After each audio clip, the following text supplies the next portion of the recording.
Hello and welcome to Assess Smarter, Not Harder. I'm so glad you could join us today. Hi, I'm Peggy Nolan, CEO and co-founder of Payment Card Assessments, and I've been at this thing called PCI Compliance for a very long time. I've got over 10 years of experience, which sometimes feels like a million years, and over 20,000 hours of living and breathing PCI DSS compliance Monday through Friday, sometimes on weekends and holidays, and yes, even on vacation. Today, we're sharing 4 of our top strategies in Assess Smarter, Not Harder. 1, we're going to go over the 5 ugliest mistakes organizations make and how to avoid them. We're going to share how to pinpoint and remediate key issues before they become PCI control failures. We're going to share how to master and improve your critical compliance processes to show your maturity in your compliance program. And we're going to leave you with 10 actionable steps that you can implement to create a PCI compliance program your CIO will love. Ready? Let's go. As we go through today's presentation, I want you to keep 2 quotes in mind. 1, efficiency is doing things right. Effectiveness is doing the right things. When it comes to your PCI compliance program, you want to aim for effective efficiency, doing the right things well. And then let's talk about simplicity a little bit. A lot of times organizations overcomplicate PCI compliance and they overthink what they need to do in their cardholder data environment. Clutter is a state of mind when we miss simplicity and entangle ourselves in complexities. To assess smarter, simple is always better, so keep that in mind. We address the KISS principle, or keep it simple, stupid, in the art of managing a successful report on compliance. This is an on-demand course that you can take in our brand new resource center. All right, let's dive into the 5 big mistakes. According to a recent poll question that I asked on LinkedIn, 74% of those who responded answered that their biggest struggle was managing PCI scope. So why is that? There's a number of reasons. 1, organizations don't understand the definition of scope, and it's easy to gloss over the connected to part of the definition. There seems to be a selective amnesia around people and processes being in scope for PCI DSS assessment. This is part of the definition: people, processes, and technologies. And 4, folks seem to think that they can magically manage their scope inside their heads or on several spreadsheets. So what can you do today to stop underestimating your PCI scope? Well, first of all, you can understand and grasp the full definition of scope. The definition is located inside the PCI DSS, so you can find it, you can read it. There's also supplemental guidance on scope and network segmentation. You can take our workshop, which is now a course, How to Manage Your PCI Scope Without Losing Your Mind. It also comes with a guidebook and lots of checklists that you can use to manage your scope. Getting your scope in order is imperative. PCI DSS version 4 makes it mandatory. 3, you can follow our 6-step repeatable processes and complete an end-to-end scope assessment before your next report on compliance or self-assessment. And that 6-step repeatable processes is found in our workshop, How to Manage Your Scope Without Losing Your Mind. Mistake number 2. In medicine, a reaction is bad, a response is good. And this brings us to this mistake that most organizations still today have a reactive versus proactive approach when it comes to PCI DSS compliance. There continues to be a once and done thinking process, which I call selective amnesia, because organizations will submit their attestation of compliance one year and completely forget that they have it on their plate to do the next year and the next year after that. But there are other things that drive reactive thinking. Lack of resources, lack of capability, and lack of in-house expertise for PCI are just 3 more reasons why reactive thinking is still alive and well when it comes to running a PCI DSS compliance program.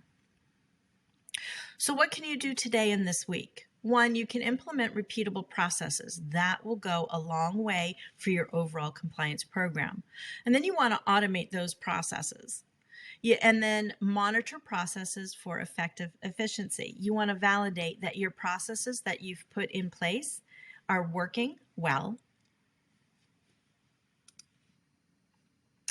Our third big mistake is technology versus business. Right? This is the classic whose job is it anyways? Protecting cardholder data is often seen as an IT responsibility or that's on IT to solve. And the business side, they just kind of quietly walk away, even though they're the ones that probably signed the contract with the acquiring bank. In many organizations today, there's still a lack of ownership and accountability for payment card data, which makes running a PCI DSS compliance program rather interesting. Knowing who's responsible, who's accountable, and that they know who they are is vital as we transition from PCI DSS version 3.2.1 to version 4, and it all comes back to scope. This brings us to mistake number 4. People do people-y things. And often, as many times as you think you know where your cardholder data is, do you really? Because people want to make their jobs a little bit easier and a little bit more convenient for them to do. So they might store cardholder data in CVV data in clear text on spreadsheets in SharePoint. Think about that for a second. No bueno. That's not good. They may store, or not people, but you may have a system in place to do voice recording if you have a call center operation. So the voice recording is capturing cardholder data and CVV data in that call recording, and it's being stored somewhere. And then again, people doing people-y things, they may store the cardholder data, the credit card number, and other vital information on paper that's stored in a desk just in case they need it. So what can you do? Well, first and foremost, you're going to hear this.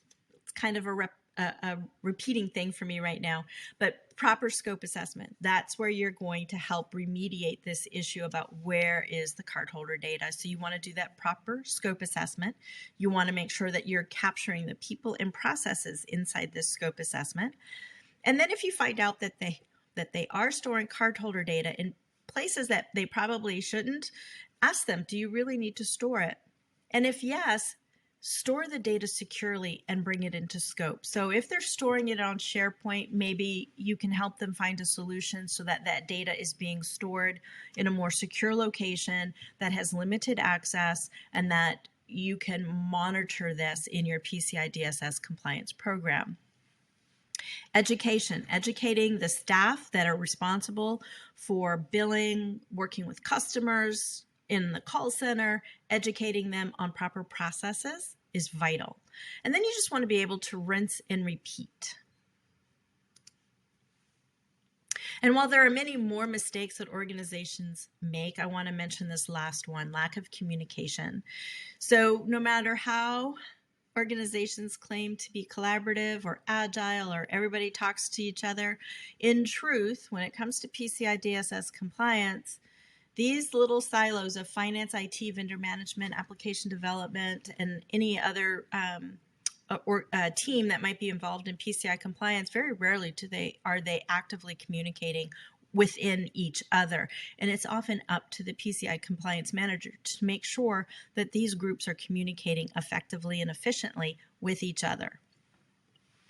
So in my own experience, vendor management had no idea that they needed to be flagging third-party service providers for PCI compliance. They didn't know what they needed to do, and that took a lot of educating on my part when I ran the program.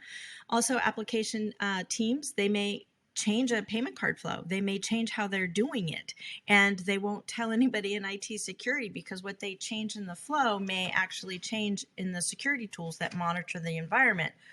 Or they don't engage with the PCI ISA or whoever's running the compliance program to say, hey, we want to implement this change. Do you want to take a look at what we're doing? Another thing that could come in is that a team is going to decommission PCI assets in the cardholder data environment, but they don't know that when they pull, think of a game of Jenga, when they pull that little stick out, what's going to happen? Did that server or group of servers impact other assets in the cardholder data environment? If it did, you could have a mini collapse of your PCI compliance program. So those are just a few examples of how lack of communication can really impact your PCI compliance program. So what can you do today? So two words that I want to bring up here is information and communication. They're often used interchangeably, but they signify quite different things. Information is giving out, communication is getting through. So when all of your communications with whoever you're talking with, requesting evidence from, giving a status report to, you want to make sure you're getting through. That everybody from your system administrators to your CISO and your CIO, they understand what you're saying. Not everybody gets PCI the way you do.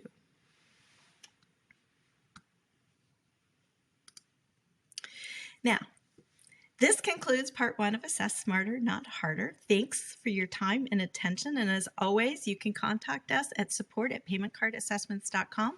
Don't forget to click subscribe and make sure you go on to part 2.